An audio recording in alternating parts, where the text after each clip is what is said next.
The board will now come to order. Madam Clerk, please call the roll. Alderwoman Schweitzer.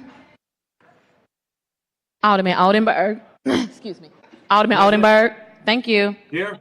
Alderman Cone. Alderman Narayan. Alderman Balmer. Alderwoman Velazquez. Alderwoman Sine. Alderwoman Spencer. Alderman Browning. Alderwoman Clark Hubbard. Here. Alderwoman Keys. Alderwoman Tyus. Alderwoman Boyd. Alderman Aldridge. President Green. Present. Alderman Cone. Alderwoman Velazquez. Alderwoman Sanye. Alderwoman Spencer. Alderwoman Keys. Alderwoman Boyd. 9 present, you have quorum. A quorum being Alderman present. Cone is present. So noted. A quorum being present, we will be led in opening reflection and prayer by an internationally acclaimed story performer, a 3-time Emmy Award winner, Circle of Excellence recipient, and multiple Parents' Choice Gold and Silver Award winner, and a St. Louis native, Dr. Bobby Norfolk.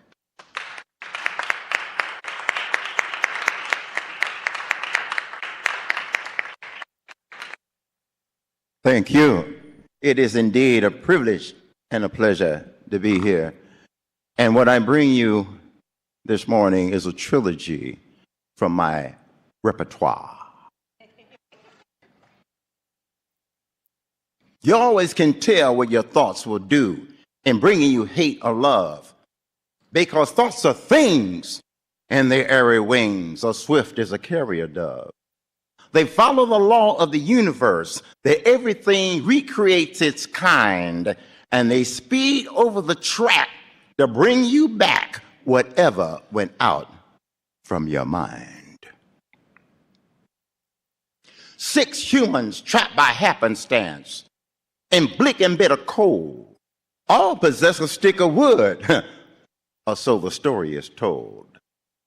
Their dying fire in need of logs, the first man held his back, but of the faces around the fire, he noticed one was black.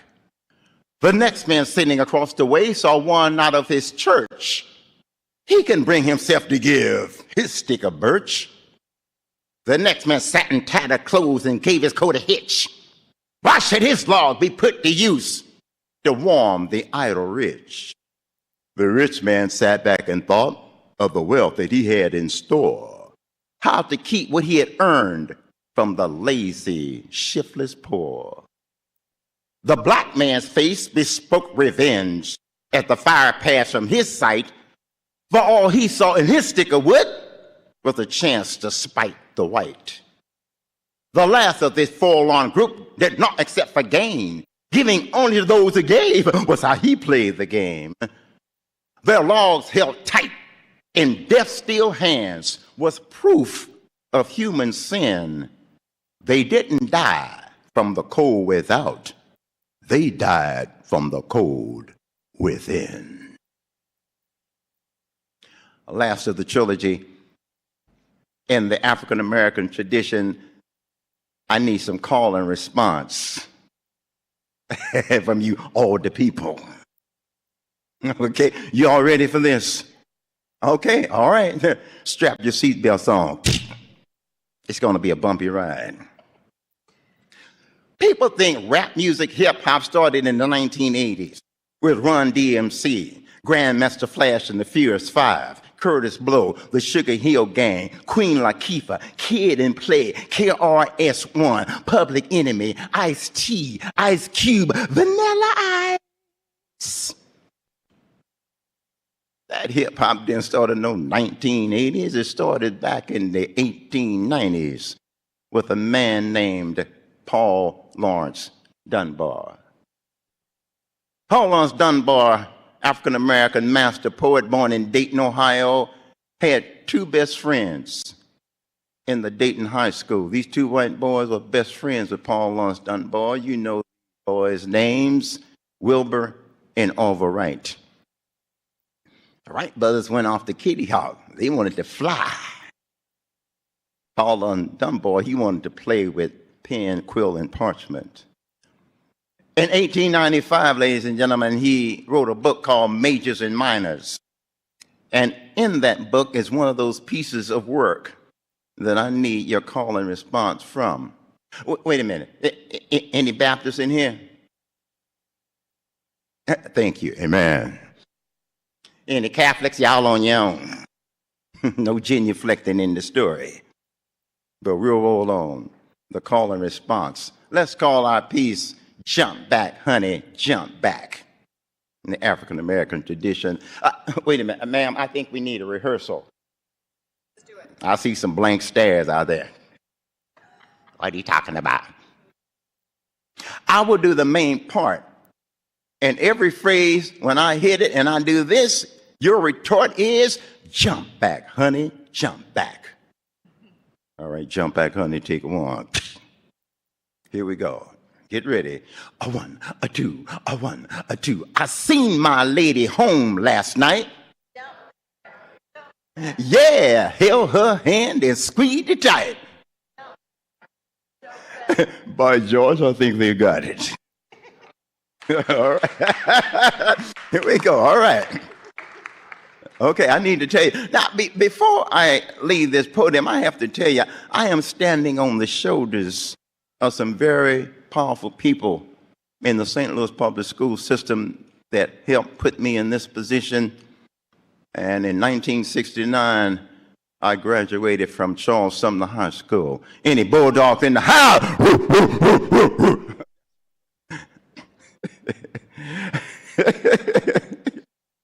All right, that brother right there, we grew up together. Yeah, he may be Terry Kennedy to y'all, he's still Kuja Lewa to me.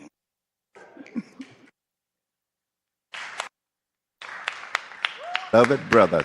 Adi. Okay, here we go. Oh, when I do this, that's when you say your part. If I don't do that, shut up. Director's note. Here we go. Ma'am, you ready? Front row center? Okay, let's roll. A one, a two, a one, a two. I seen my lady home last night. Yeah, held her hand and squeezed it tight. Hey, hear her sigh, a little sigh, seen a light gleaming from her eye, and a smile go flitting by. Yeah, I heard the wind blow through the pine. Yeah, the mockingbird was singing fine. Hey, and my heart was beating so when I reached my lady's door that I couldn't bear to go. Yeah, I put my arm around her waist. Yeah, raised her lips and took a taste. Oh. He said, love me, honey, love me true, love me well, that I love you. And she answered, course I do.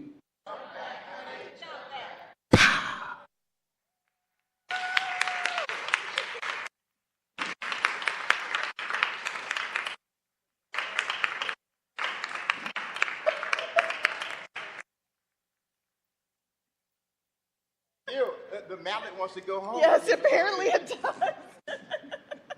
Thank you so much. It's a great way to start off our meeting today. We will dispense with line item 4, introduction of honored guests. Any introduction of honored guests? Alderwoman from the 10th. Thank you, Madam President, members of the board. I would like to have as my honored guest first my daughter, Ayana, who celebrated her birthday yesterday. And in addition to that, with her love, Bobby revealed that we are expecting a baby girl in the fall. So congratulations, Ayana and Bobby. I love you all to death. I am immeasurably proud of you all. And like my sister reminded me yesterday, I have a new title, Alder Granny. Yay. Alderman from the 14th. Thank you, Madam President, members of the board. As my honored guest is Ms. Lois Conley from the Griot Museum. I also see my Uncle Malik in the chamber, as well as my SEIU family. I see Shantae, Kevin, and all y'all that made me the kind of organizer that I am today. So thank you all for being here today. Any further introduction of honored guests? Any further of introduction of honored guests? Seeing none, Alderwoman from the 10th, you're recognized on the approval of the minutes from Friday, April 5th, 2024. Thank you, Madam President, members of the board. I move that we approve the minutes from Friday, April 5th, 2024.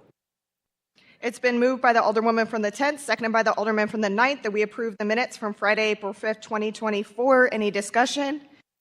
Seeing none, all those in favor signify by saying aye. Opposed? Motion carries.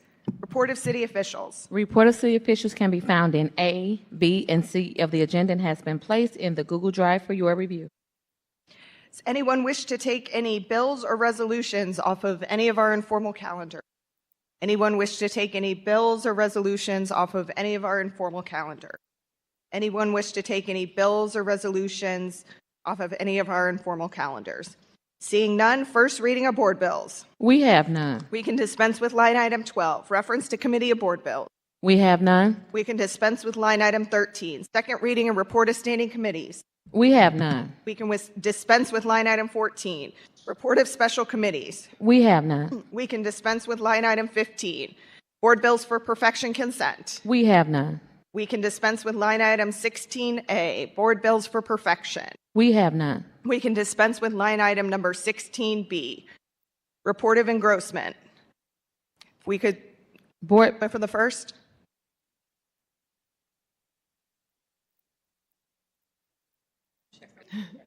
She's on 4. Thank you. Thank you, Madam President, members of the board. I'd like to place Board Bill 240 on the informal calendar. Madam Clerk, please make note. Which one is it? Report of engrossment. Board Bill 237 as amended, 234, 205, 143, Committee Sub, 176, 181 as amended, 238, Floor Sub, 231 as amended, 241 as amended, 232, 236, Committee Sub as amended, 185, Floor Sub, 105, Floor Sub, 106 as amended, 197, and Board Bill 206. Third reading and final passage of board bills consent. Board Bill 237 as amended, 234, 205, 143, Committee Sub, 176, 181 as amended, 238, Floor Sub, 231 as amended, and Board Bill 241 as amended. Alderwoman from the 10th, you're recognized on the motion to adopt the third reading and final passage of board bills on the consent calendar. Thank you, Madam President, members of the board. I move that we adopt the third reading and final passage of board bills consent calendar. It's been moved by the Alderwoman from the 10th, seconded by the Alderwoman from the 7th, that we adopt the third reading and final passage of board bills on the consent calendar. Any discussion? Seeing none, Madam Clerk, please call the roll. Alderwoman Schweitzer. Aye. Alderman Oldenburg. Aye. Alderman Cone. Aye. Alderman Narayan. Alderman Balmer. Alderwoman Velazquez. Alderwoman Sine. Alderwoman Spencer. Aye. Alderman Browning. Alderwoman Clark Hubbard. Aye. Alderwoman Keys. Alderwoman Tyus. Alderwoman Boyd. Aye. Alderman Aldridge. President Green. Aye. 15 aye votes. By your vote, you sustain the motion from the Alderwoman from the 10th to have third read and finally pass the aforementioned bills. Third reading and final passage of board bills. Board Bill 232, sponsored by Alderwoman Keys, Alderwoman Boyd, and Alderwoman Clark Hubbard, an ordinance directing the Director of the City's Health Department, Chief of St. Louis Fire Department, and Commissioner of the Metropolitan Police Department to implement a program for a parent to deliver an infant to the care of the state as provided in the Missouri Safe Place for Newborns Act, and to designate engine house and area patrol stations as location for receiving infants pursuant to new Safe Place for Engine for Newborn Act for designating Fire Department House 17 as such location containing effective date. Alderwoman from the 11th, you're recognized on the third reading and final passage of Board Bill 232. Good morning, Madam President, members of the board. I would ask for passage of Board Bill 232. So, thank you. It's been moved by the Alderwoman from the 11th, seconded by the Alderwoman from the 12th, that we third read and finally pass Board Bill number 32. Alderwoman, you may proceed. So, Board Bill 232 would place a baby safe box at Firehouse 17, which is located in the 11th Ward. I'm somewhat disturbed that this morning at 15 minutes prior to walking into session, I am getting calls and text messages where people want me to hold this bill. I will not. This bill is not citywide.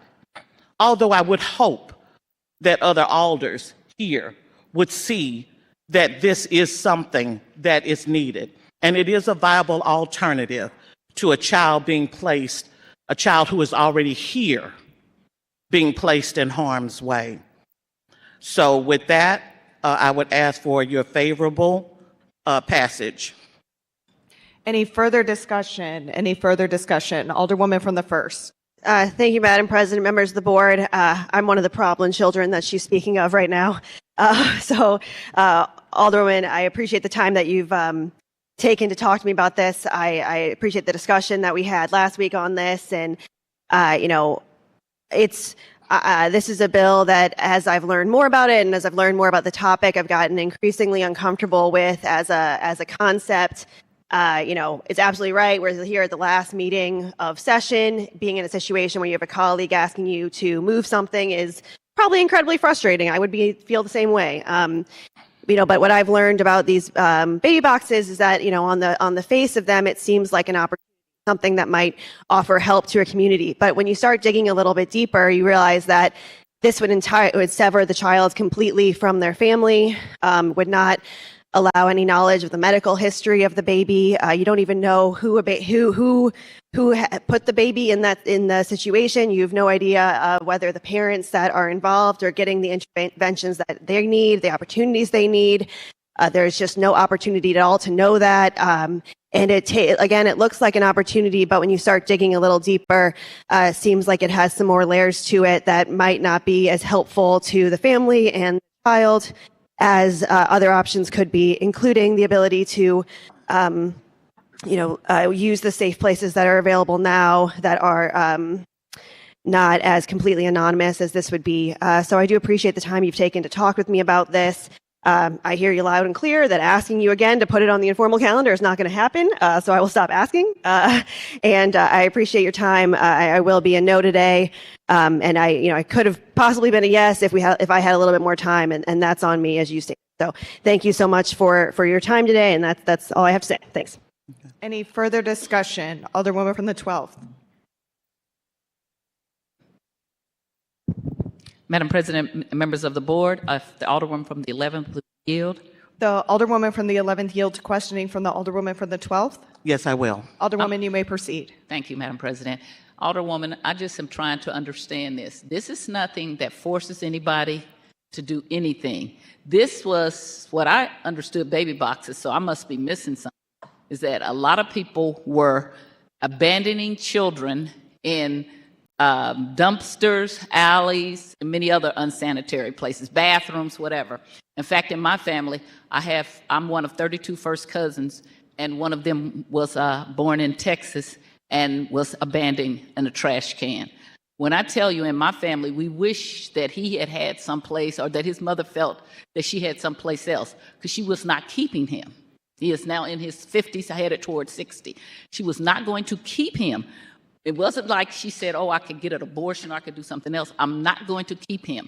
Now, years later, I helped him find his birth mother, and they had so you still can find, because I really am for open adoptions. That has always been my thing. If you adopt, I believe in open adoptions. I believe that people should have a right to know who they came from, even more so than the parent who gave them up. When you get to be a certain age, you need to know your medical history. You're not advocating any of that. You're advocating that in certain instances, people will take a baby and they decide they're not going to keep it and give it a safe place to be. Is that correct? That is correct. I think this is marvelous, and I usually don't do this much, but please, if it's not too late, I would love to have my name added to it. I do understand the Alderwoman from the first concern, but there are going to be people who will abandon children. And so this is firsthand in my family. And, you know, he found that out later because my aunt was one that wanted him to have an open adoption. And when he was old enough, we all helped him find his birth mother. And so it didn't hurt. If he had had someplace much more sanitary, that would have been a great place. It could be some of these babies are not found. It's cold. They freeze to death. Animals get at them. So saying that instead of feeling like that you can't do anything else, because sometimes these mothers are really embarrassed. My cousin is half Hispanic and half black, and his mother was Hispanic, and she didn't want to tell her parents she was pregnant by a black man, and so she abandoned him in a trash can. It's all kind of things that happen. Everybody doesn't feel safe, and this is a safe thing, and I think it's a wonderful thing, and I do understand the Alderwoman's concerns from the first, but first and foremost, I understand keep the babies safe, and thank you for introducing this legislation. Thank you. Any further discussion? Alderwoman from the 7th. Thank you, Madam President, members of the board. I wanted to thank Alderwoman Keys for her work on this. We had a committee hearing where we talked about it in depth. For me, this was a brand new topic that I had heard of, but never really thought of what the implementation of it would be and what it would look like. And so since that committee hearing, have had more conversations, an additional one with the Alderwoman where she was very responsive, but also some additional conversations with stakeholders who are in a reproductive justice space who deal with this work, I think a lot more, regularly than I do, and even got just a couple of questions from constituents that I wasn't prepared to answer because it was such a new topic. And after some of those conversations and some of the things lifted up, I even reached out to the firefighters. And again, they let me know that themselves and Alderwoman Keys had conversations and talked about what some of the implementation looks like.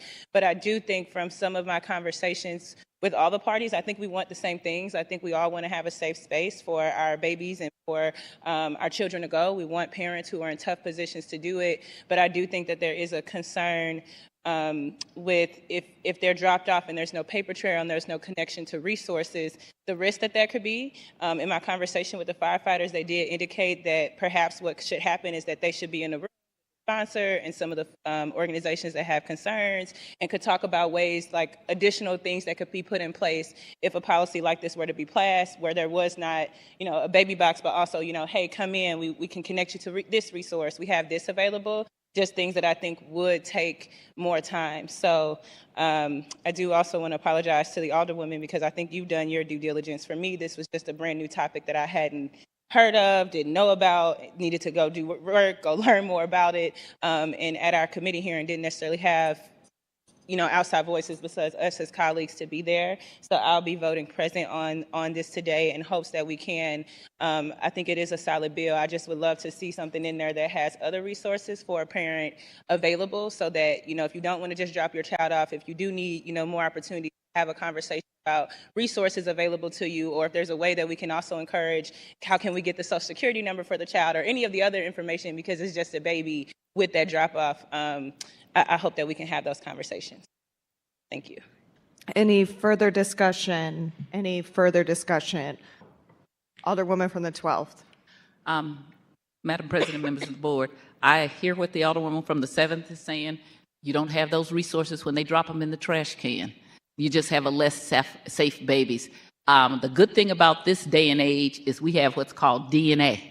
And it's pretty daggum good. When I first was practicing law, DNA came out really strong in about 1989, 90. And we were really kind of, oh my God, DNA, we can use this for criminal things. But what it does is it says who your birth parents are. That would be good if we could have a trail. But you don't always have a trail. And these boxes, as I understand it, came from the fact that the people who didn't have a trail, it gave them an alternative of not having to leave your baby any place. The baby is more important. Years in the future, I'm hoping that they unseal a lot of files. People who register for these registries online, look out, because even if you didn't say, that connects you with DNA. When they run that DNA, that's how they find criminals now sometime, or who somebody's related to criminals. So there is a lot better chance that you will be able to find your family or some family member than years ago. But when people feel like that they are cornered in a box, and especially a lot of young ladies do this, they will abandon those babies any place. It is better to have a safe, sanitary place than a bathroom or a trash can or an alley or any of those kind of places. It's better to be safe. And we will work on the paperwork later.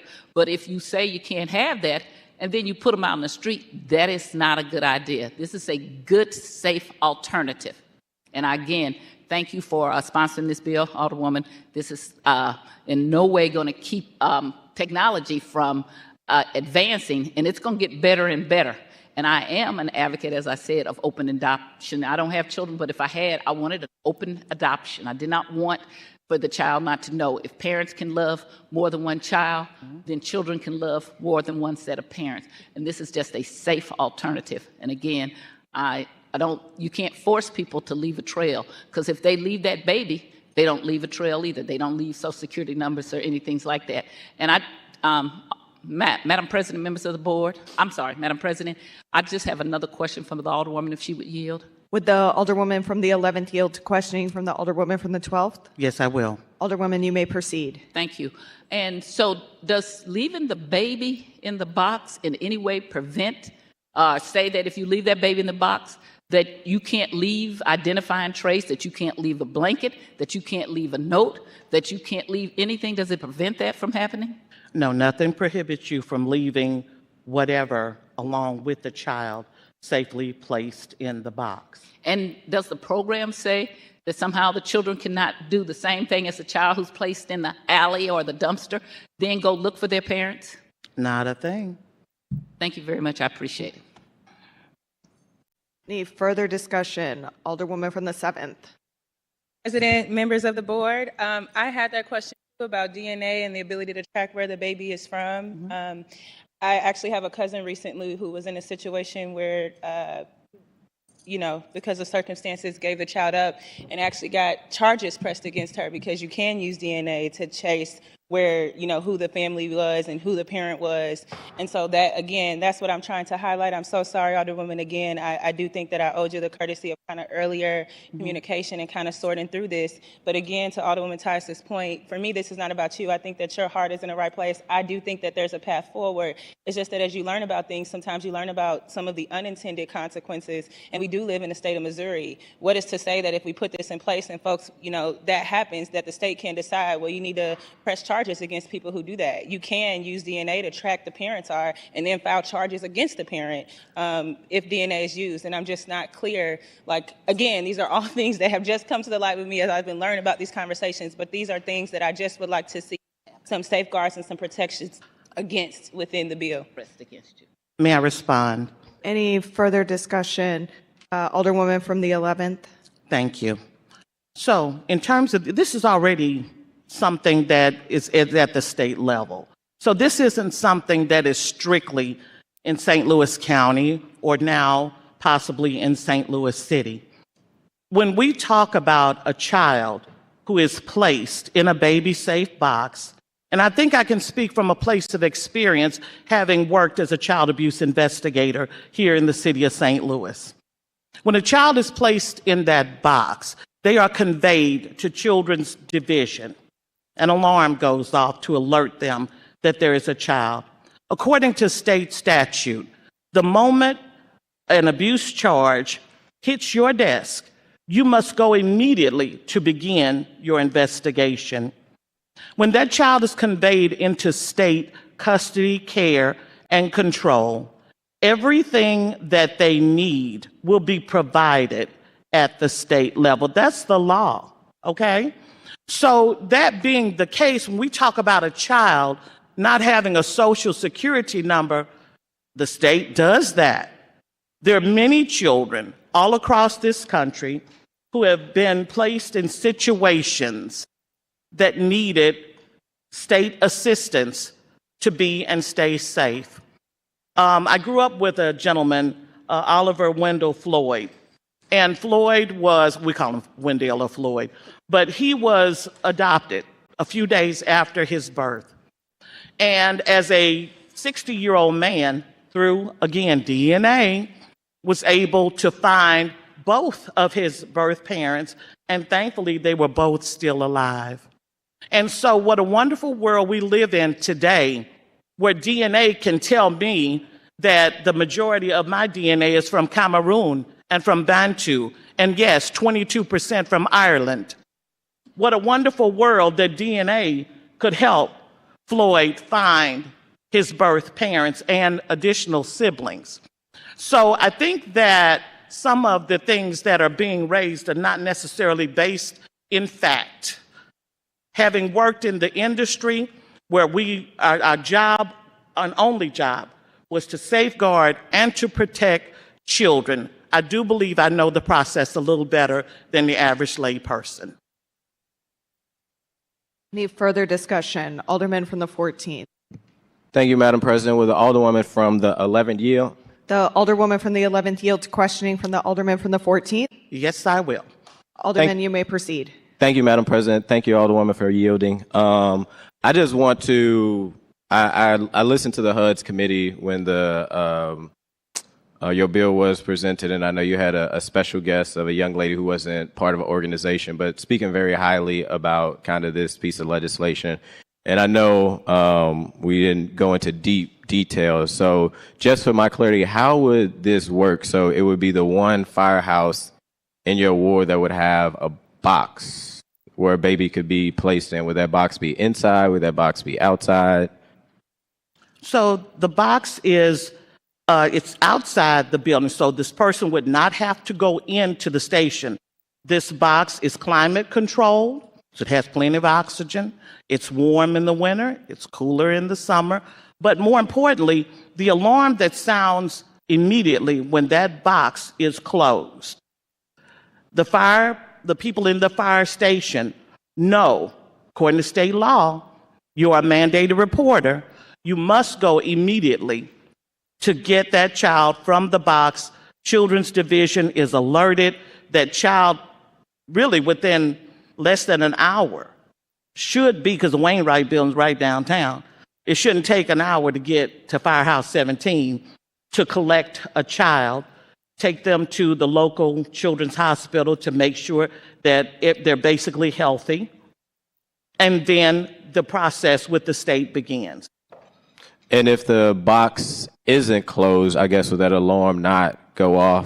Because you said the alarm only goes off once the box is closed. The box can't be left open. You unlock, when you open the door, once that door is closed, it is sealed. You can't go back and open it again. So the door is not fixed where, we just gonna leave it swung open. Okay, I'm just trying for clarity. So you open the box to place the baby. Mm-hmm. How does that box close? Does the person individually close the box? They individually. So if the individual do not close the box is still open. So what would be the point of someone leaving the box open? I mean, the point of somebody who also is dropping their child off could be multiple reasons, right? They don't have the ability to take care of it. They may be strung out on drugs. You know, my younger brother is adopted, and we adopted him because his mom was crack with him while he was in the womb. So we didn't want to lose him to the adoption agency, right? I think there's a line of reasons why somebody, are saying I'm giving away my rights and may not mentally be there. So what I'm asking is that the process, how does it close? So when you say, why would somebody do that? I mean, there's many reasons why somebody would give their child up mentally as well, because they're not in a space to do that. So I was just curious about this box process, because I really am. This isn't a get you, got you. I've never heard about this, and I did some research since some of the groups reach out, and I also agree with you. I do wish that those groups did their due diligence. I could also did my due diligence as an alderman and read the piece of legislation. But I'm curious, again, if the box is not closed, and the only way you're saying it would be closed is if somebody closed it, correct? Right, either. So if let's say on the off chance somebody goes and opens that box, an alarm sounds. Again, this is a climate control box. So the box can It be. has to maintain a certain climate that would support life for an infant. So if that box is open, it is no longer receiving the level of HVAC, whatever, that it should have in order to be a comfortable and safe place for a child. There are alarms, and more than one alarm. I think there's a series of 3 alarms with every box. So when we talk about somebody who is dropping off a child, the point of having the baby safe box is not so that you can come back and say, hey, you delivered this baby to this box and this child is crack addicted. That's not the point. In fact, this is the safe way. Because if you go to the hospital and you deliver a child that is crack addicted or drug addicted, you're going to jail and the child's getting taken anyway. Now, that's the law. That's it. Okay, I want to just stick on Besides- I just want to stick on this box. So it is possible that somebody could put the baby in the box and the box And could the still be alarm open. sound, But the box could still be open if they don't close it, correct? that I can't answer 100%, but I guarantee you that the alarms that are on these boxes, the minute that climate is no longer maintained, those alarms are going off. Because a child can't be in a box that would not have the appropriate air in it, because then that would cause a whole nother set of problems. Okay, and you also said that this box can be open, and if it's open, the alarm will go off. Alarm goes off. There's a series of 3 alarms that go off. So the people in the firehouse are alerted. They're not to go out and accost anyone, look for who left it. It is totally 100% anonymous. Okay. Just to speak on board bill, I do. This was brought to my attention also kind of at the last minute. And I made it very clear to the organizers of the organization. I wish they, we have organizations that, specialize in a lot of different things like the union and workers. The group that reached out, I wish they would have kind of did their due diligence to express their concerns either during the hearing or before that. So it doesn't look slighted, because I do believe the Alderwoman has done all her due diligence in her process. She had a hearing, she had to vote it out. It was voted last week. But with doing my research on these baby boxes, what I found out of countless articles from The Guardian, New York Times, of how these baby boxes are also being pushed on a national level. And I don't think this is the Alderwoman's intent, but on a national level from pro-life groups throughout the country, even here in the state of Missouri, pro-lifers, as we are trying to fight back and bring Roe versus Wade back. These groups are the ones who are advocating for these baby boxes. You have pregnant crisis centers who have been on the opposite side of Planned Parenthood, who have also kind of pushed for these type of boxes. And again, I want to go on record, I know that's not the Alderwoman intent at all. But I wouldn't want us to push a narrative that we're passing this and kind of being part of that national movement that is happening from these pro-life organizations who want to take away the ability from women to choose of what they want to do with their body, that we support in similar legislation. And with doing my research, I would probably move to a present, because I do think the Alderwoman did her due diligence on this legislation. But with me learning and doing more research, that's my job, to look into the legislation, seeing that this is, again, being pushed by far-right pro-life individuals. So thank you. Any further discussion? Alderman from the 4th. Thank you, Madam President. Members of the board, will the Alderwoman from the 11th please yield for questions? Yes, I will. The Alderwoman from the 11th yield to questioning from the Alderman from the 4th. Thank you. Yes, I will. Alderman, you may proceed. Thank you, Alderwoman.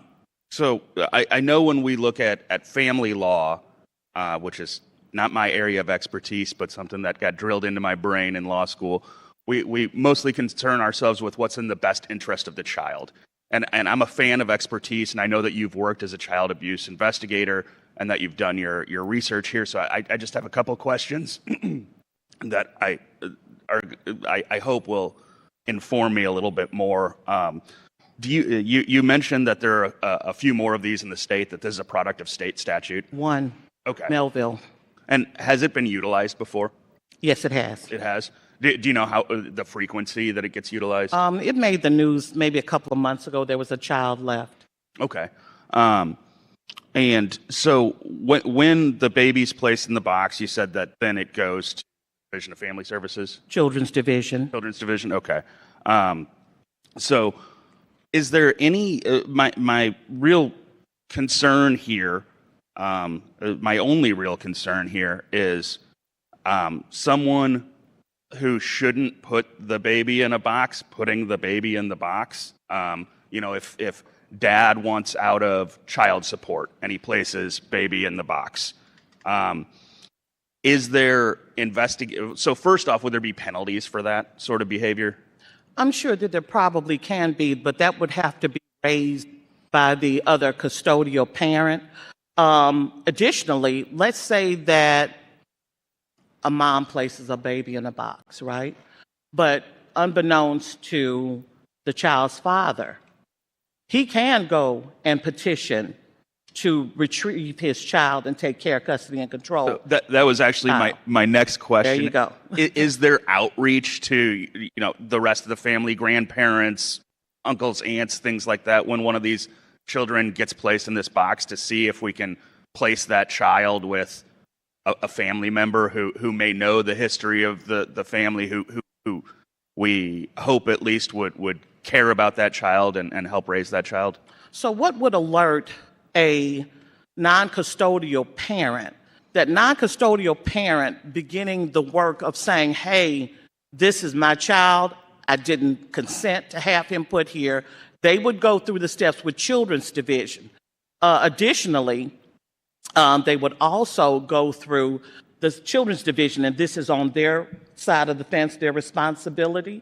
They must investigate all persons who are related to, and you don't have to be related to a child in order to be granted guardianship. So it would be Children's Division's responsibility to vet each of those persons. So let's say that the young man is 14. He's in no condition to parent a child, but his mother could say, you know what, I'll take care, custody, and control of this child. She would have to undergo the investigations through Children's Division to see if she's a suitable fit, where when we come in to do an investigation, we're going in your refrigerator, we're going in your freezer, we're going in your pantry, we're flushing your toilet, we're making sure you got hot and cold water in the house, we're making sure that if you have a weapon, that it is secured and away from where a child could get to it. We're making sure that you have heat in your house. So there are a number of things on the checklist that the state of Missouri under Children's Division must do to make sure that a child who is placed is in a safe environment. So then would it be on, say, young man puts baby in box, would it be on grandma then to begin that outreach? Because I'm just trying to think logistically through how it would work. If he's the parent, he's the parent. It doesn't matter if he's underage, he's still the parent. Absolutely. As a parent, he still has rights. But so I imagine that most of these children would not be being dropped off with their birth certificate, anything like that. And most of them who are dropped off do not have any paperwork at all. So then it becomes incumbent upon the state to, if they're not adopted, they got to have a name. Mm-hmm. They got to have a social security number. They've got to have all of those things that identify us as being people living here in the United States. So that is the responsibility of Children's Division. And then currently, and I could be wildly wrong, so I'm just throwing this out there. Currently, under our state law, can you not just take a child to the firehouse and turn them over? Thank you. Yes, you can. You can do that. And that has been in place for many years. So that's not brand new. But what is brand new about the Baby Safe Box is that when I walk into that firehouse or police station and drop off a baby, people are going to have questions. And this gives that anonymity that might be, hell, any woman in a situation who doesn't want to be a parent or doesn't want it disclosed that she is the parent. This provides an option, and more than anything else, it provides a safe place for a child who is already here. So now I heard the alderman from the 14th say, the pro-choice people. I'm not pro-rights, what is it? Pro-life, I believe. Pro-life. Yeah. I am not connected with them in any way.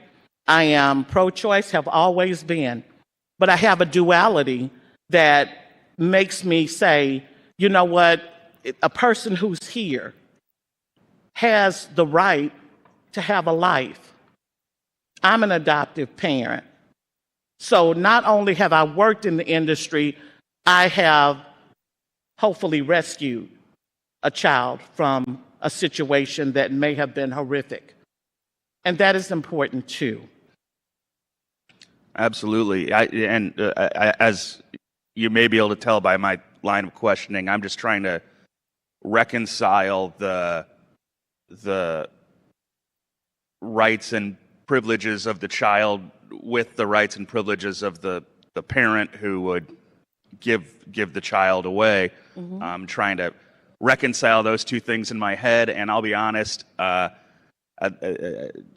share your frustration with this. This was a slam dunk, I thought, until 30 minutes before this meeting, where people started bringing these questions up to me, and I was like, wow, I just hadn't thought about this. My question is a couple of weeks now, so I share your frustration there. I certainly do. I'm going to continue to listen to the debate here. I wish that these points were raised in committee when we could have discussed them and hashed them out more, because here we are at Sine Die. But thank you for your time, and with that, I'll yield. Any further discussion? Alderwoman from the 7th. Will the Alderwoman from the 11th yield to questioning? The Alderwoman from the 11th yield to questioning from the Alderwoman from the 7th. Yes, I will. Alderwoman, you may proceed. Thank you, Alderwoman. I just wanted to ask you about just my concerns about prosecution. Are there any protections in the bill, or maybe what you can share about the process? Like specifically, is there any protections that would, any state laws or anything that says any rules around the prosecution around, parents who might drop off their child? So, the purpose of the box is to provide full anonymity. If you want to walk up to the box wearing a mask, you can. No, there's no prosecution for you. That's the purpose of the box, so that nobody's looking for you. Nobody's trying to identify you. Now, let's say your child is 30 years old and they decide, you know what, I really want to know. That's what we got, 23andMe. What's the other? We got a whole slew of them now. Back in the day, you used to have just one. Now you've got many of these DNA companies that are able to do very comprehensive DNA, including DNA to identify what health issues you may be prone to. So if you bring up the point, they don't know their health history, DNA can tell you that. So I don't really understand why we're going on and on about an issue that is simply to keep a child who is already here safe. That's all. It's not complicated. It's not hard. This child is already here. For whatever reason, and I'm not judging, that a woman, no matter what her age, if she were to find herself in a situation where maybe she didn't have the money to go out of town to have an abortion. Maybe this was a case of rape or incest, or maybe it was a case of kids fooling around and she ended up pregnant. She had it in the gymnasium in the back, or put it under the bleachers at school. This is to keep a child who is already here safe. It's not to stop anybody from exercising their choice to get abortion. Again, I am pro-choice as pro-choice can get. But again, on that other side, if there's a child here, they deserve a chance to have a life. They deserve the chance to possibly be adopted. And I have to mention that African American children generally don't get adopted. They grow up in foster care. So this does provide an option. No system is 100% foolproof. You're always going to have bad actors who are going to make some bad decisions. But I will err every time on protecting a child who is here. If you decide to have an abortion, hell, I'll drive you. Mm-hmm. But I'm not going to do something that would not safeguard a child who is already here. Understood. Are you familiar with the Missouri Safe Places for Newborns Act? I'm not that familiar with it. I won't pretend to be an expert either, and I would imagine even if you didn't learn about it as a child investigator, you probably have dealt with it more than I have. But again, when my cousin told me about the situation, I just took a look into what things were in place that allowed for that to happen. In her case, she's schizophrenic and was having an episode in addition to postpartum, depression, post-birth, ended up giving the child up and ended up leading to charges. So for me, I just wanted to, again, apologize to you again. I'm not the organization, right? But obviously, I think I know the frustration well of working on something and feeling like some things arise last minute for concerns to address. So I want to apologize again. And then number two, I just want to say that I'm also committing to you publicly on the record, if we need to bring this back, I want to be at the table. I want to be a part of those conversations. And then I was going to say the third thing is that the only thing that I could find in regards to protections against parents, who might do this, would be the Missouri for Safe Places Newborns Act. But my only concern, and I actually found that on the Children's Division's website, but my only concern is that it's only for 45 days of the child being here. Mm-hmm. So I'm just concerned, if the parent gives up the child after the 45 days, I don't see any protections in place for them. But again, I do think that's something that we could talk about, how to put that into this bill. That's really my only big concern. I want to make sure that I get the point of this policy. I get the point of the bill. I've seen instances where it works out well, where it gives a safe place to children otherwise. But I also think there are places, unfortunately, legislators and people with political power and agendas much different than ours. And I just want to make sure that there's some protections in place so that it's not wielded against the parents. And again, it's just a new topic. So I just think there's a lot to learn. It's not even something that in committee I would have thought of bringing up or seeing, because I didn't even know this was a whole level of state policy and state law. So I just wanted to mention that concern and just make sure too that on the record I let you know, if we do need to revisit this, I will be there at the table. Thank you. So if I may, this is not necessarily new. It's new to the city of St. Louis.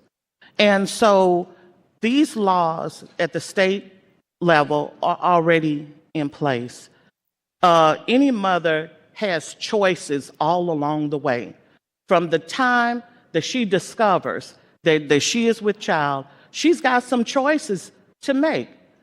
And I applaud and I will fight to defend her right to make whatever choice she chooses, whether it's to go to an agency that will provide wraparound services so that she can have a healthy and safe pregnancy, whether it is, let me go to another state, since we can't do it here in Missouri.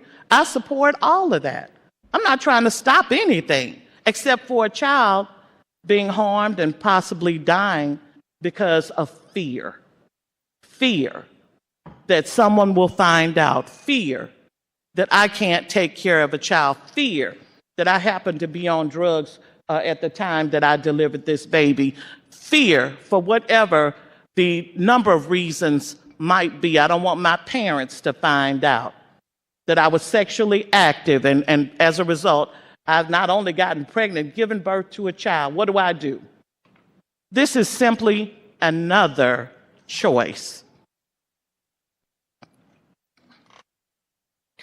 Alderwoman from the 13th. Thank you, Madam President. I just wanted to make a comment. I wanted to applaud the Alderwoman from the 11th for her perseverance and her vision and foresight to help St. Louis City go to another level in protecting our newborn babies and the choices that people make. In the society that we have today, people, as she say, are fearful to even let people know what's going on in their lives because they fear retaliation. And so I don't think she's trying to stop or stray any kind of decisions other people make. She's just trying to, as you all use, and I'm giving it back to you, you put in she's adding another tool in the toolbox to help those parents and those people to be able to deal with situations that they normally wouldn't know which way to go. So thank you for having that foresight and understanding what it is for a parent, especially young parents that have no knowledge of what to do in these situations, that you give them an exit to be able to feel relieved that their baby will be safe. Thank you. Any further discussion? Any further discussion? Seeing none, Alderwoman from the 11th, you are recognized to close.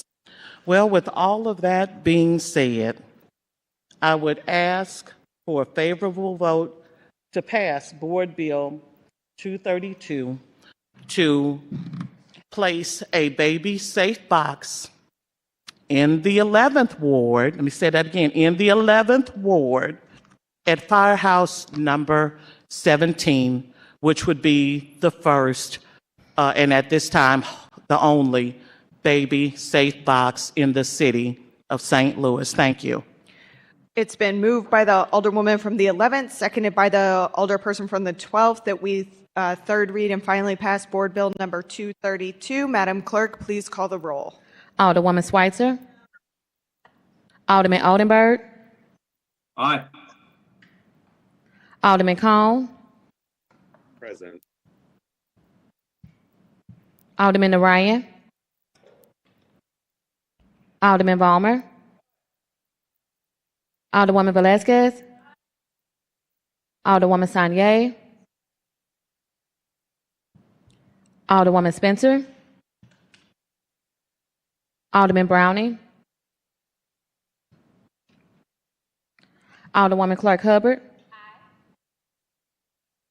Alderwoman Keys. Aye. Alderwoman Tyus. Alderwoman Boyd. Aye. Alderman Aldridge.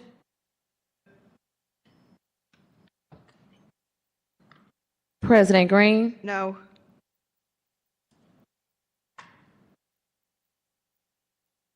Alderwoman Spencer. Aye. 9 aye votes, 2 no votes, and 4 voted present. By your vote, you sustain the motion from the Alderwoman from the 12th to third read and finally pass Board Bill number 232. Board Bill 236, Committee Sub as amended, sponsored by Alderman Narayan, President Green, and Alderwoman Sanye.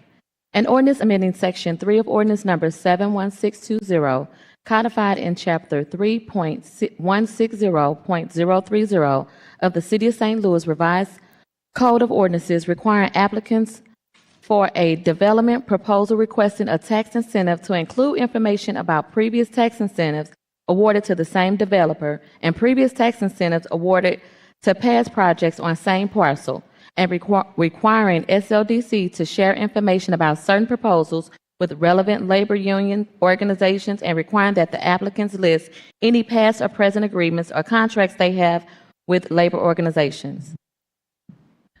Alderman from the 4th, you're recognized on the third reading and final passage of Board Bill 236, Committee Substitute as amended.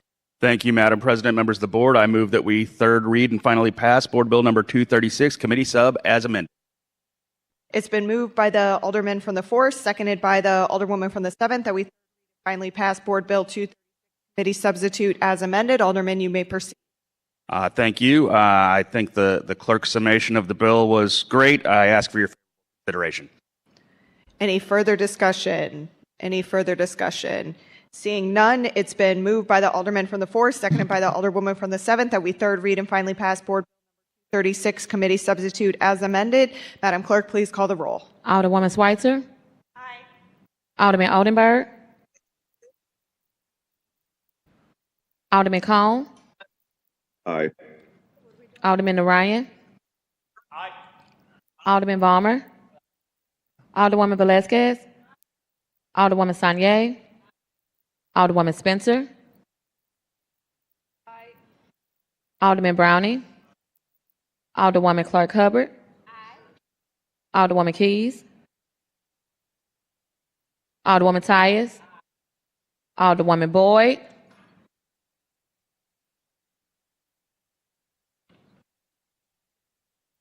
Alderman, thank you. Alderman Aldridge. President Green. Aye. Alderman Oldenburg. Aye. 15 aye votes. By your vote, you sustain the motion from the Alderman from the 4th to third read and finally pass Board Bill 236 committee substitute as amended. Board Bill 185, floor sub, sponsored by Alderman Aldridge and Alderman Narayan. An ordinance setting forth regulations for the use of surveillance technology by the City of St. Louis, requiring surveillance technology usage and specific technologies be approved by the Board of Aldermen after required public hearing before any such surveillance technology may be used and plans may be put into practice, containing a severability clause and an emergency clause. Alderman for the 14th, you're recognized in the third reading and final passage of Board Bill 185, floor substitute. Thank you, Madam President. Members of the board, I move to finally pass Board Bill 185, floor substitute. It's been moved by the Alderman from the 14th, seconded by the Alderwoman from the 7th, that we third read and finally pass Board Bill 185, floor substitute. Alderman, you may proceed. Thank you, Madam President, members of the board. Board Bill 185 is a years of work been done. It started with our legendary Alderman Terry Kennedy, various alder people from John Collins Muhammad, Annie Rice, and I also believe former Alderwoman Christina Gracia also filed this piece of legislation. What Board Bill 185 does is provide oversight when it comes to surveillance technologies that is being used in the city of St. Louis. As we continue to, as technology continues to advance, we want to ensure that our officers and other departments have all the necessary tools to be able to make sure that our streets are safe, but at the same time, we want to protect civil liberties of the people of the city of St. Louis. This creates a process for transparency, accountability, and oversight that allows residents to be able to come to the Board of Aldermen, which we are the only body that really has a place where residents can be able to weigh in on the different pieces of technology. I'll save my thank yous, and just it was a lot of hard work put into this when I close on the piece of legislation. Alderwoman from the 6th. Thank you, and thank you, Alderman Aldrich, for your work on this bill. I just want to reflect or just note, I was a co-sponsor. I don't know if all the co-sponsors are listed on our agenda, but if I'm not already on there, I just want to make sure I am.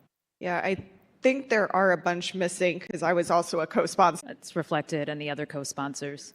Yeah.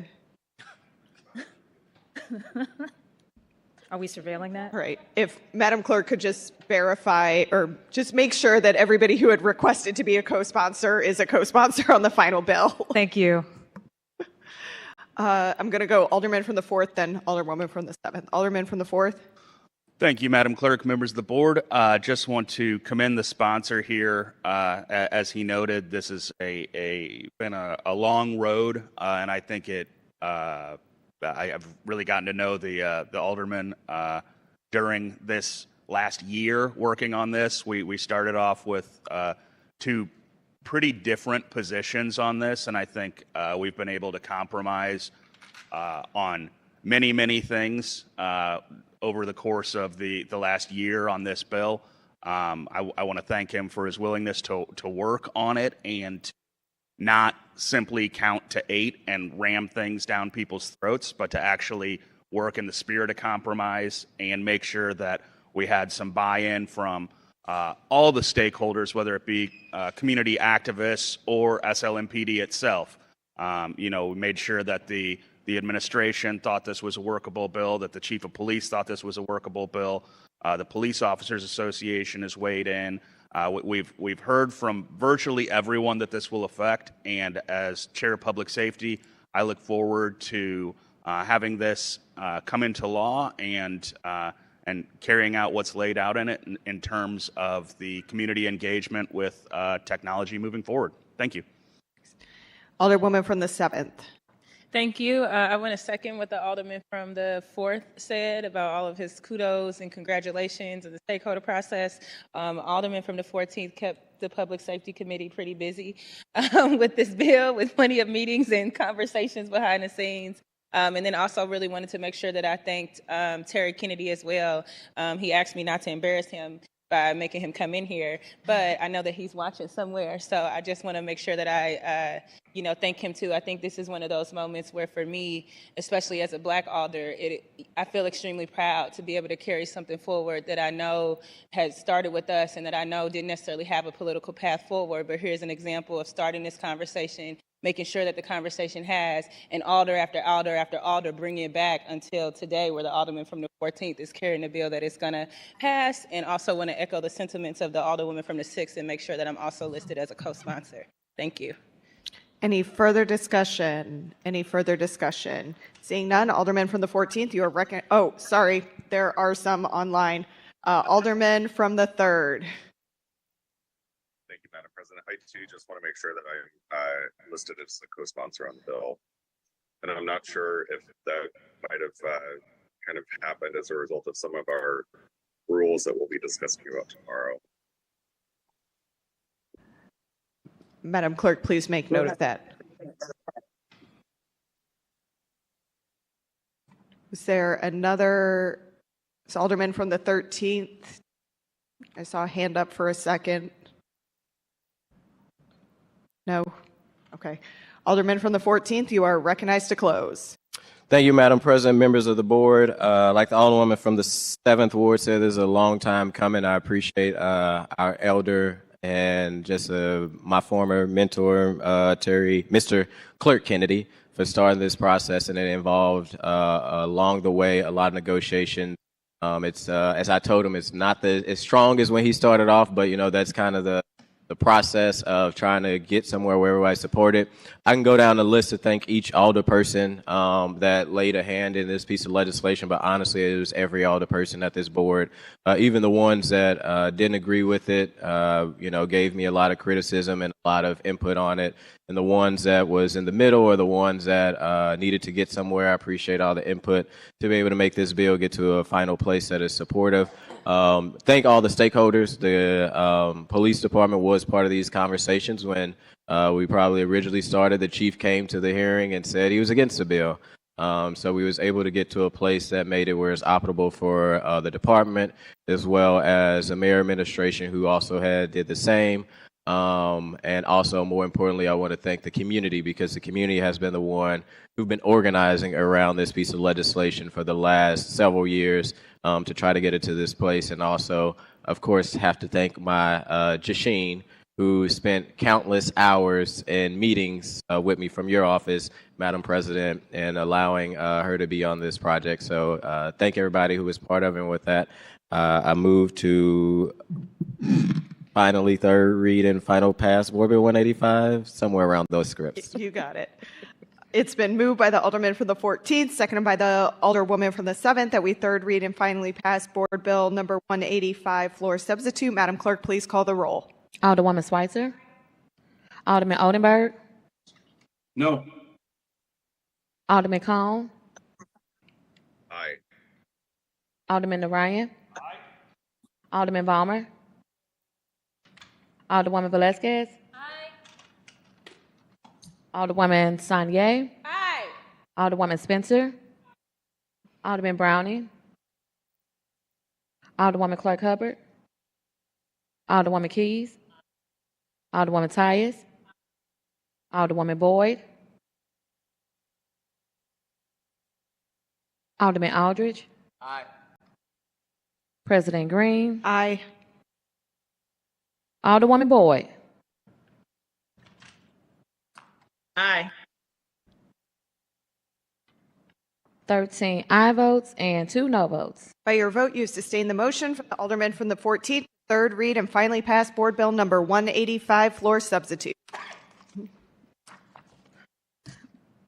Board Bill 105, floor sub, sponsored by Alderman Cone, President Green, and Alderwoman Keys. An ordinance relating to traffic control, repealing ordinance number 66868, and establishing the Automated Camera Enforcement Act, authorizing installation of and contracts relating to one or more automated traffic control system as defined herein, and establishing standards for prosecution of violations of traffic control ordinances detected by automated traffic control systems.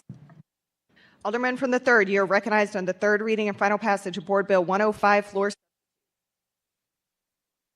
Thank you, Madam President. I move that we pass Board Bill 105, floor substitute. It's been moved by the Alderman from the 3rd, seconded by the Alderman from the 9th, that we third read and finally pass Board Bill number 105, floor substitute. Alderman, you may. Thank you, Madam President. Board Bill 105, floor substitute, as everyone is familiar, is the automated camera enforcement. I think the clerk did a fine job reading this amazing Board Bill. Outstanding questions. Alderman, we cannot hear you. I move. Can you hear me now? Yes, that is much better. Okay, thank you. I move for third reading and final passage of Board Bill 105, floor substitute. Any further discussion? It had already been moved and seconded. Any further discussion? Alderman from the 9th.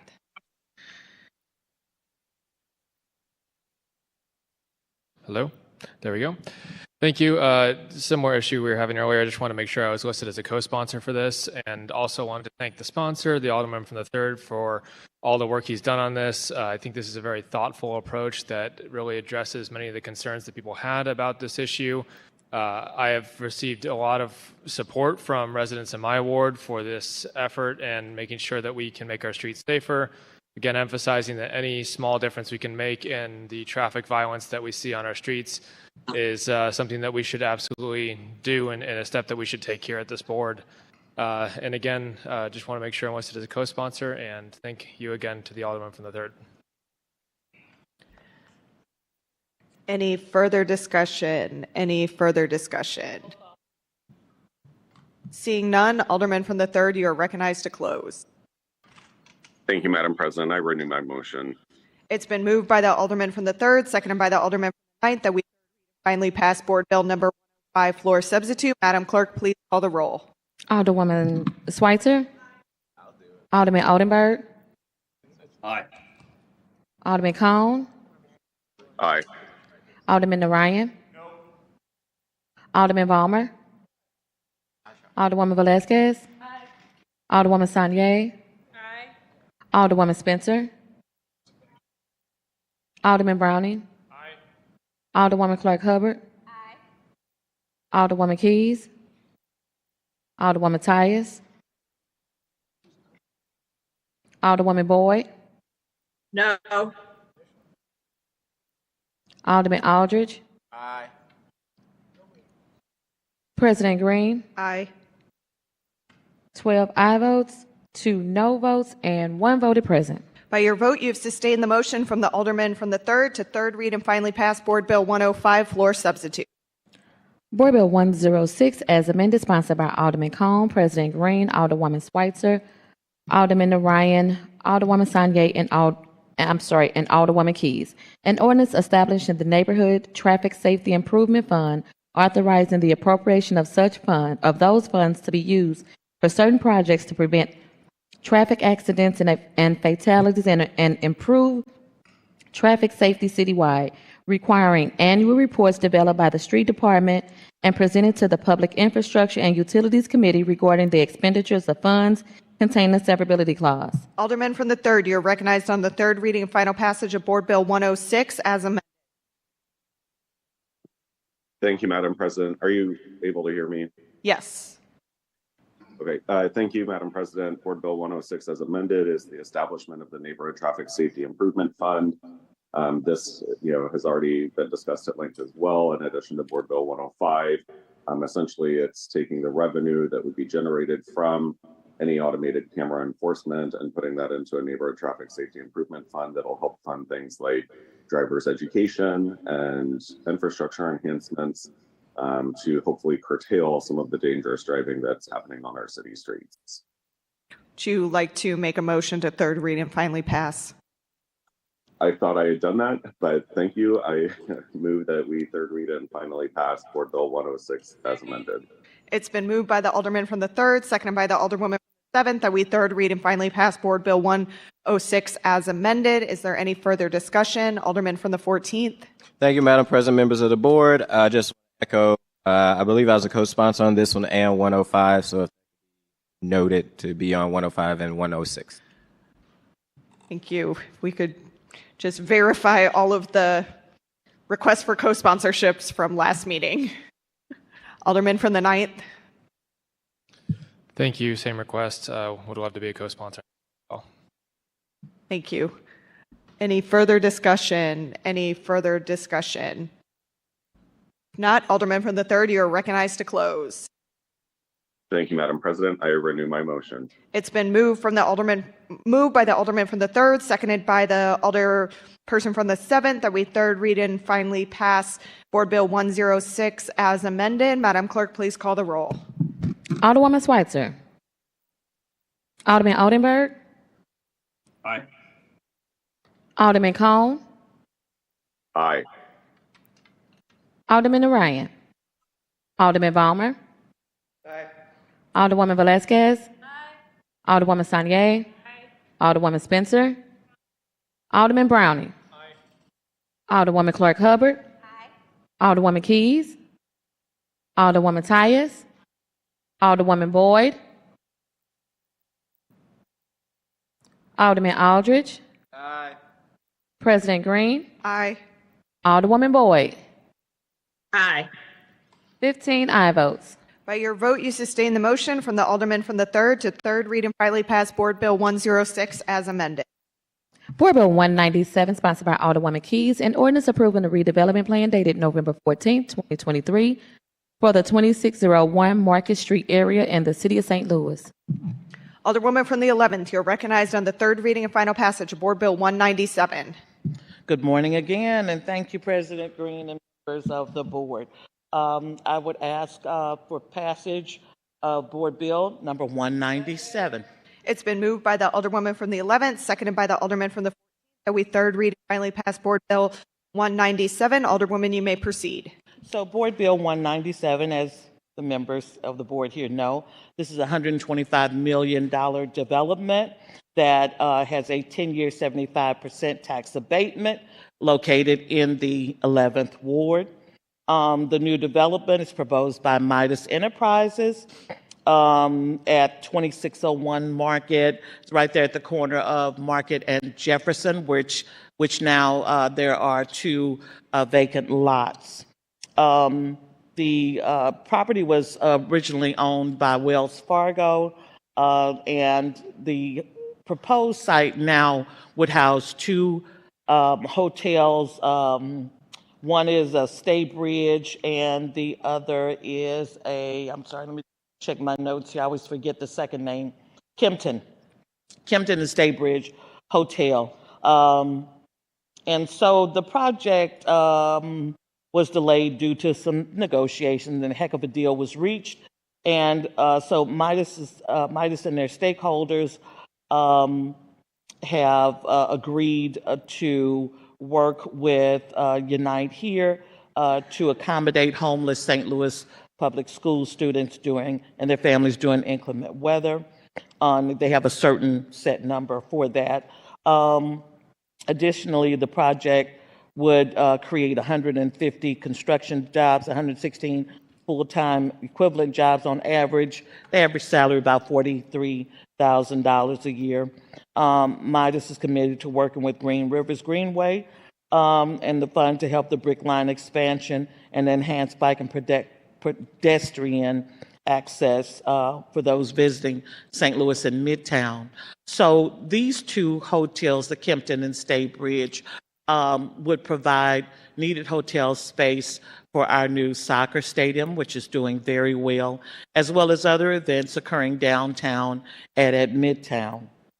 So with that, I'm open for questions. Any further discussion? Alderman from the 14th.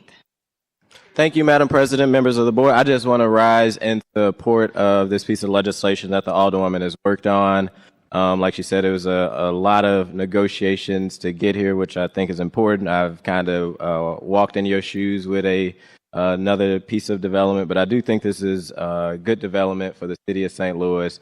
Me and you kind of share downtown West and Locust, and I know a lot of people that actually live in that area have been wanting to see this development, same as the one that was the bill that I carried. I think sometimes the negotiations are important, but it also could slow down, I think, good progress. But I appreciate your leadership and others that came to the table to try to figure out how do we get somewhere. I just hope this in the future won't be a hindrance to development as we continue to move forward. So thank you. Thank you. Any further discussion? Any further discussion? It's been moved by the Alderwoman from the 11th, seconded by the Alderman from the 14th, that we third read and finally pass Board Bill number 197. Madam Clerk, please. Alderwoman Schweitzer. Alderman Oldenburg. Aye. Alderman Cone. No. Alderman Narayan. Alderman Balmer. Alderwoman Velazquez. No. Alderwoman Sine. Aye. Alderwoman Spencer. Aye. Alderman Browning. Alderwoman Clark Hubbard. Aye. Alderwoman Keys. Aye. Alderwoman Tyus. Alderwoman Boyd. Present. Alderman Aldridge. Aye. President Green. Aye. 10 aye votes, 3 no votes, and 2 voted present. By your vote, you have sustained the motion from the Alderwoman from the 11th to third read and finally pass Board Bill 197. Board Bill 206, sponsored by Alderwoman Keys, an ordinance approving a petition to establish the 2601 Market Community Improvement District, establishing the 2601 Market Community Improvement District as a political subdivision of the state of Missouri, approving the appointment of the initial board of directors containing a severability clause and an emergency clause. Alderwoman from the 11th, you are recognized on the third reading and final passage of Board Bill 206. Oh, thank you, Madam President. Members of the board, I move to third read and finally pass Board 206. It's been moved by the Alderwoman from the 11th, seconded by the Alderwoman from the 7th, that we third read and finally pass Board Bill 206. Alderwoman, you may. Board Bill 206 is companion to Board Bill 197 that we just passed, and I want to thank you all for that.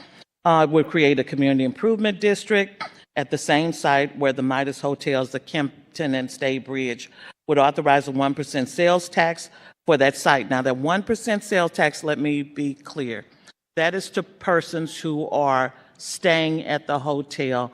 That isn't a tax for our taxpayers here in the city of St. Louis. So Midas Development would authorize the 1% sales tax at the site and an assessment for up to $5 per night per room, okay? So the CID is expected to generate $2.7 million to help the infrastructure improvements. So infrastructure improvements, just so that we make sure we're all talking about the same things. So we're talking about the lighting, sidewalks, parking lot, etc. Any further discussion? Alderman from the 14th. Thank you, Madam President, members of the board. I do support bill, but I do want to, I think hopefully in the near future we look at CIDs and other type of special districts and be a little bit more critical on them. I know that the auditor has kind of came back and said we need to do better. My concern with this one, I think the Alderwoman from the first had raised the point last time, if it's already just going to be additional $5 that they tack onto the bill, why not just tack that into the price instead of around? kind of this SID, and there's really what we heard in the committee. There's no time frame. I think that the SID would lapse or at a certain amount of money that they make and be able to make these improvements. Once the improvements are complete, they will continue to be collecting this money that they would just have. So I support it, but I do want us as a city to be a little bit more cautious of how we do CIDs because I think there's better ways that we could be doing it. Thank you. So in response, if I was. Alderwoman from the 11th. Okay. So how many of you all own a house? So if you own a house, you know there's always something to do. Even though you already cut the grass and your sidewalk from time to time, these are getting regularly used. These are not things that you do it once and it's one and done. You're constantly going to have to, these are upscale hotels, so these are not places where we're just going to keep collecting the money and just let it go down. They have to be maintained. And so while your parking lot may look good year 1 through year 4, you may have to redo that whole lot again at year 5.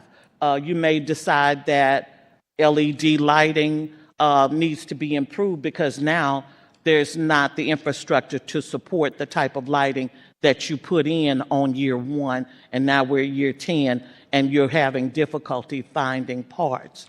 So I understand what you're saying, but like I said, as a homeowner of multiple homes, I know that just because I fixed it once doesn't mean we're done. We got to maintain it. We've got to keep it up. Sometimes we got to tear it all out and redo it again. So to that end, I think that this isn't a situation where they're just going to be able to bank and bank and bank. They're going to have to keep these hotels at the level that they were installed in. They're installed at a 4-star hotel. They want to stay a 4-star hotel. And how do you do that? By keeping your property well maintained. Alderman from the 14th.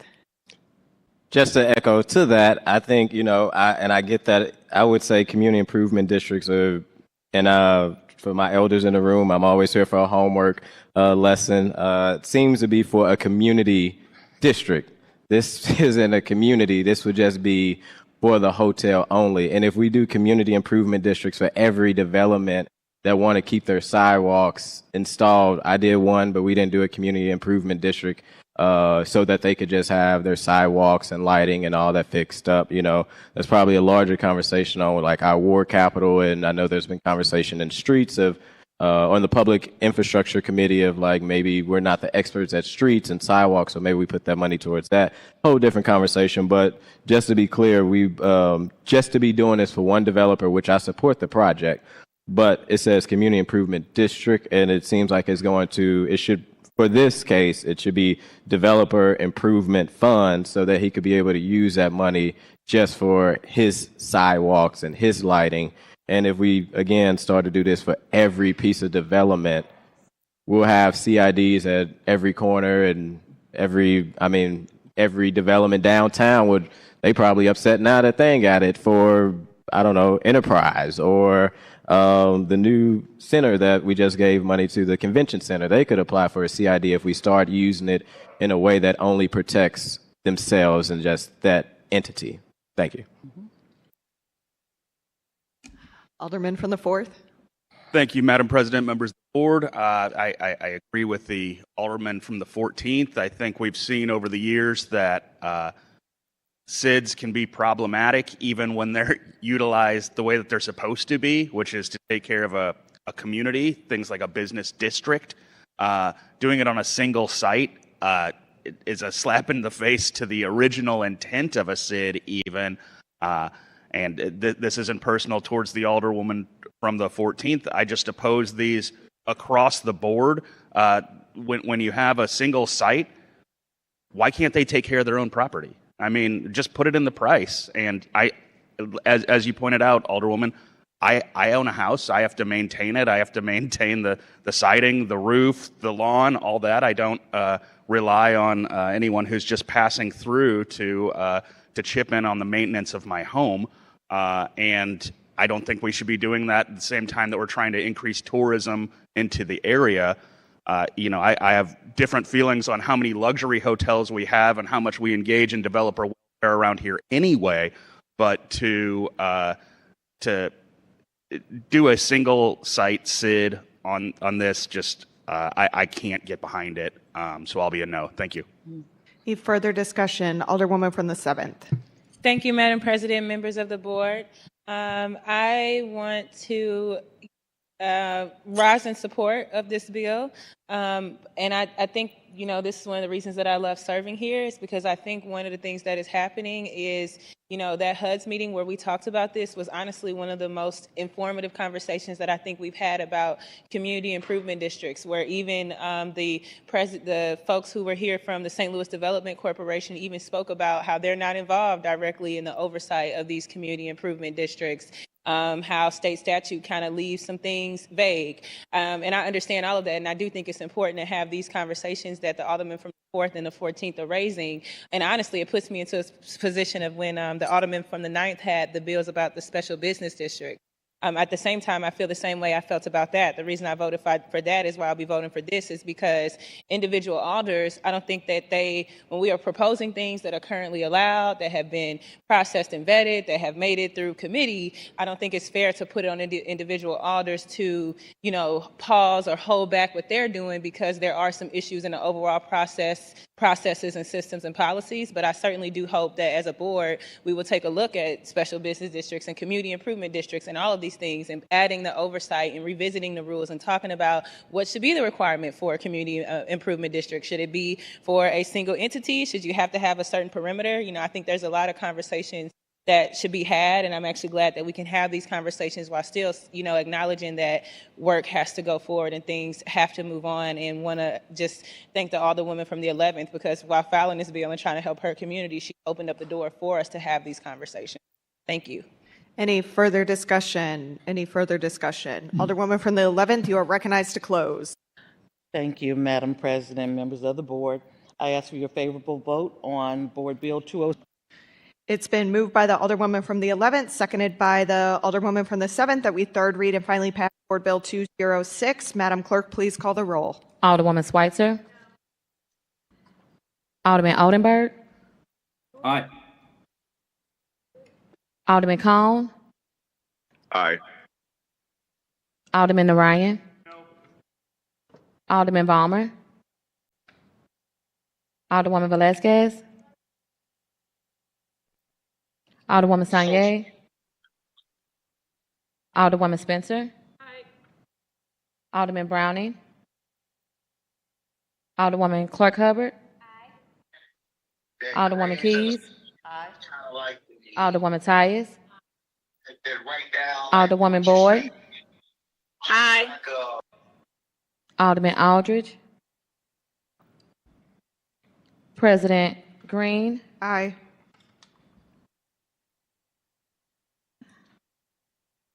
Twelve aye votes, 2 no votes, and 1 voted present. It's been, by your vote, you have sustained the motion for the Alderwoman from the 11th to have third read and finally pass Board Bill 206. Report of the finally passed and signed by the President. Board Bill 237 as amended, 234, 205, 143 Committee Sub, 176, 181 as amended, 238 Floor Sub, 231 as amended, 241 as amended, 232, 236 Committee Sub as amended, 185 Floor Sub, 105 Floor Sub, 106 as amended, 197, and Board Bill 206. All other business being suspended, the President shall in open session affix her signature hereto to the end that these may become law.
First reading of resolutions in reference to committees. We have none. Can dispense with line item 20. Second reading of resolutions, committee reports, and adoption. We have none. We can dispense with line item 21. Alderwoman from the 10th, you're recognized on the motion to adopt the courtesy resolution consent calendar. Thank you, Madam President. Members of the board, I move that we adopt the courtesy resolution consent calendar. It's been moved by the Alderwoman from the 10th, seconded by the Alderman from the 14th, that we adopt the courtesy resolution consent calendar. Any discussion? Seeing none, all those in favor signify by saying aye. Opposed? Aye. Motion carries. Miscellaneous and unfinished business. We have none. I would like to, for miscellaneous and unfinished business, take a moment of personal privilege just to thank everybody for all of their tireless work this session. Before we close, I'd really like to acknowledge the tremendous work that this board has done and accomplished during this session. Since taking office this time last year, we've invested in modernizing the ways we work and giving members of the public more convenient ways to participate in the process. We've scaled up our staff capacity to manage an ambitious workload and better serve our constituents. And perhaps most importantly, we became a more policy-oriented board, capable of addressing citywide issues with innovative and community-led solutions.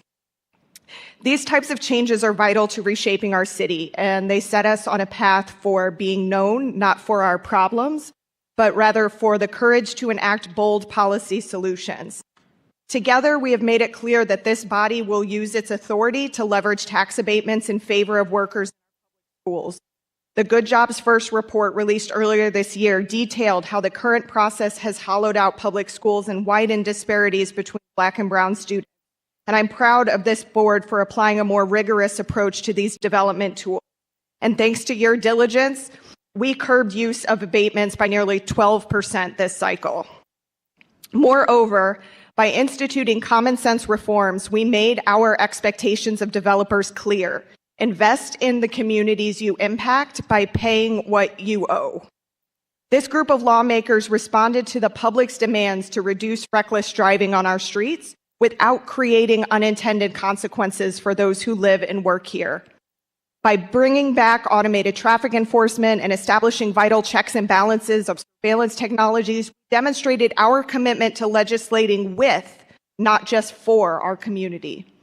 And in that spirit, establishing the Neighborhood Traffic Safety Improvement Fund will ensure that money generated from fines and fees will be reinvested in communities to create better infrastructure and education opportunities.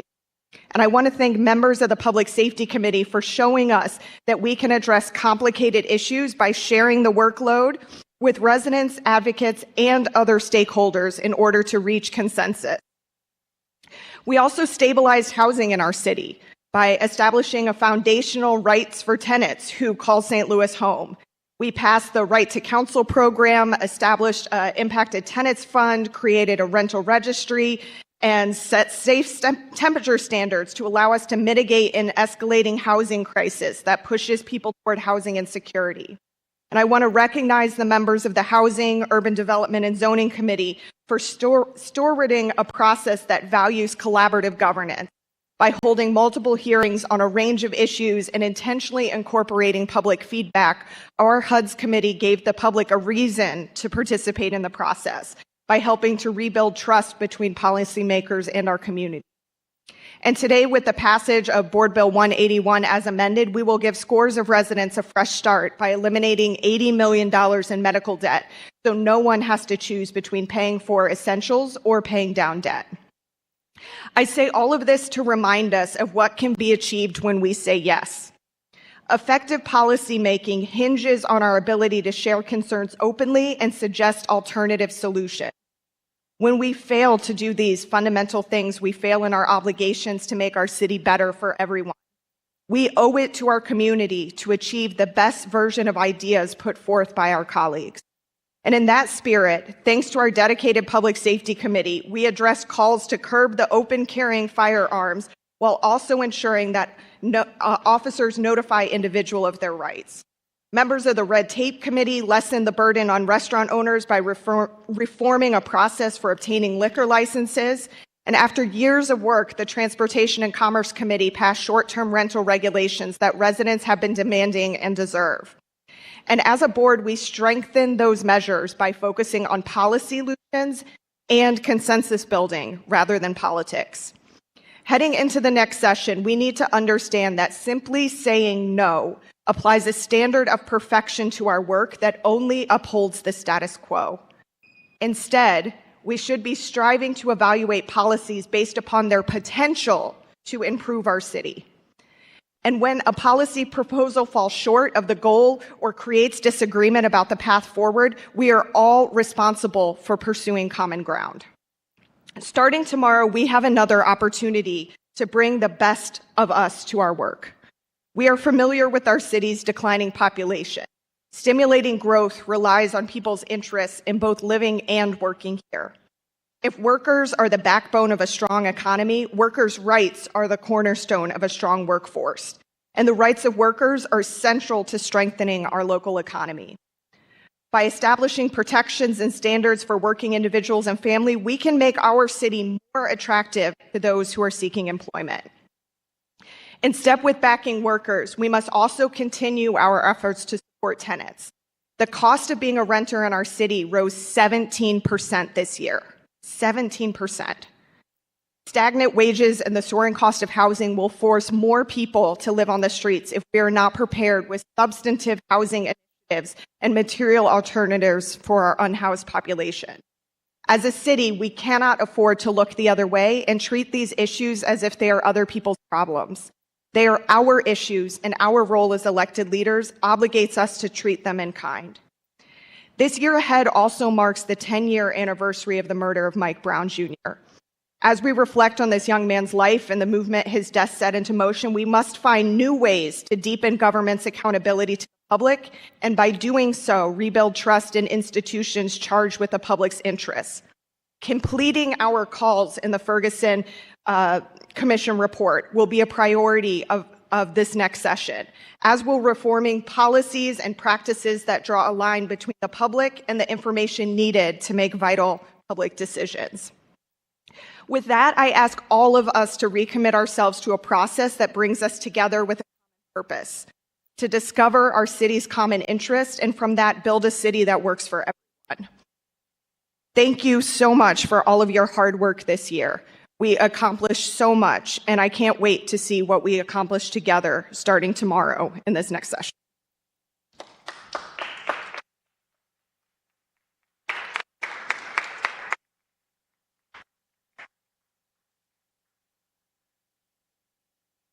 Announcements. Tuesday, Okay. April 16th, 2024, full board meeting in chambers at 11 a.m. That's the extent of the announcements. Any further announcements? Any further announcements? Alderwoman from the 6th. Aldermen from the 14th. Who's on first? What's on second? We're just playing Duck Duck Goose back here. Thank you for that amazing speech, Madam President. It is, as a new alder, it has truly been an honor to serve with each and every person down at this board. At times, we kind of become a family, and you guys are all my alderman family. From the arguments, from the laughing, from the outings and lunch, it has truly been great to just serve with each and every one of you. I've learned something from every alder person. I've learned about their community. I learned about their stances, and I just learned how to be a better person because of each alder person. Also, I want to thank the staff here. You know, we have the best staff, and I enjoy coming to work every day to see Madam Clerk Rogers.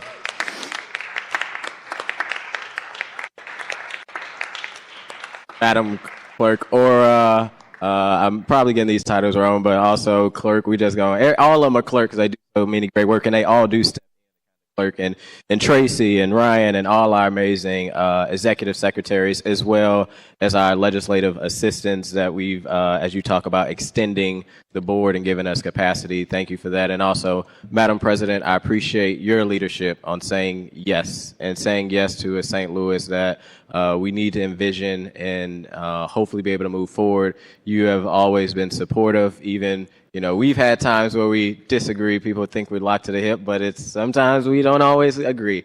But I appreciate your continuous leadership, and also I appreciate each and every member of your staff that has been a great help to making sure that all the people also have the necessary tools in the toolbox as well. And I also want to give a huge thank you to the legendary Terry Kennedy. He kind of gets his own special shout out. He's around here or he's listening. He keeps us all glued together one way or another, no matter what position you're in. You know, the clerk makes it happen. So thank you to that. And then one quick announcement. We are bringing a tradition back to the board, something that is done in Jefferson City, but apparently the board used to do it. So once we gavel out, we will all be throwing papers in the air to celebrate our last day. And each alder that throws a piece of paper in the air, you are responsible for cleaning up your own paper and not the staff. Thank you. Any further announcements? Alderwoman from the 7th.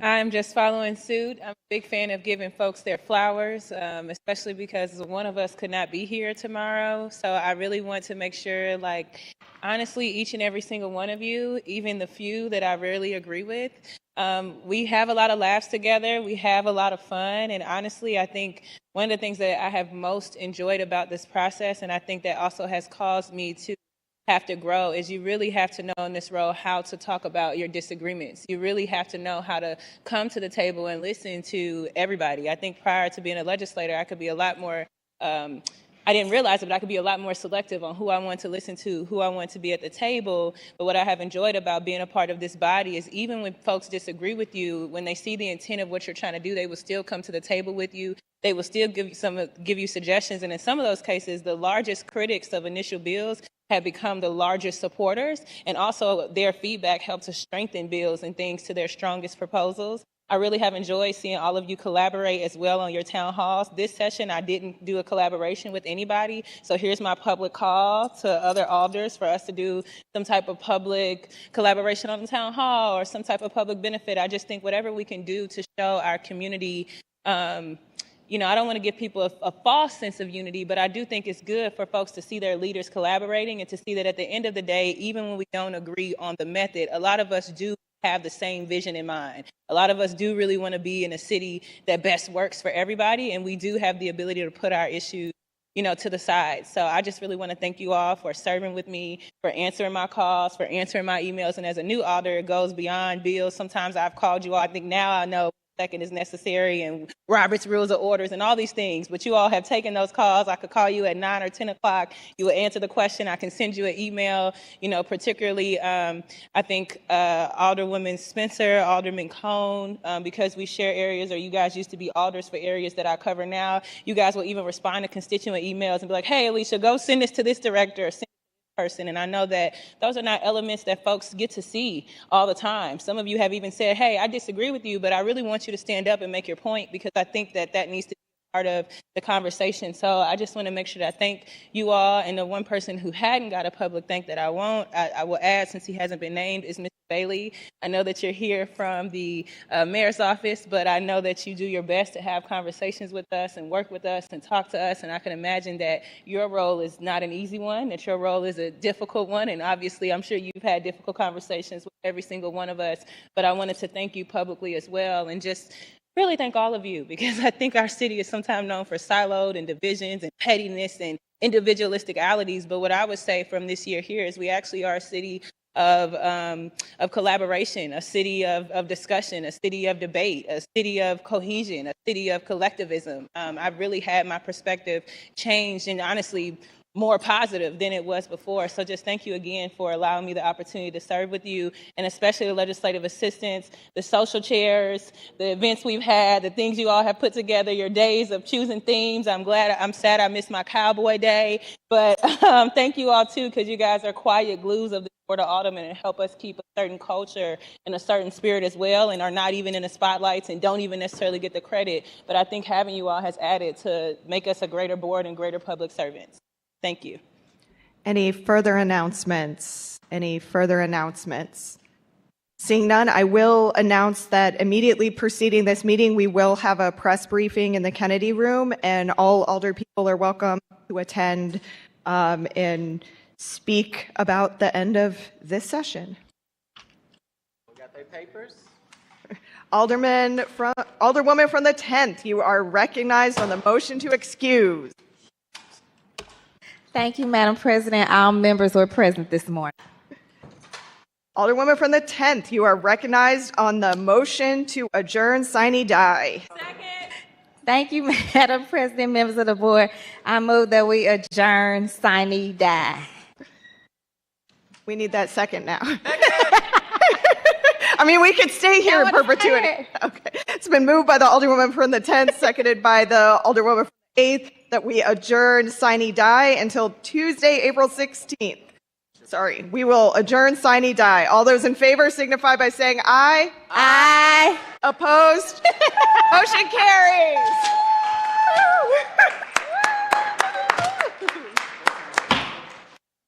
We did it. Did it, y'all. Did it.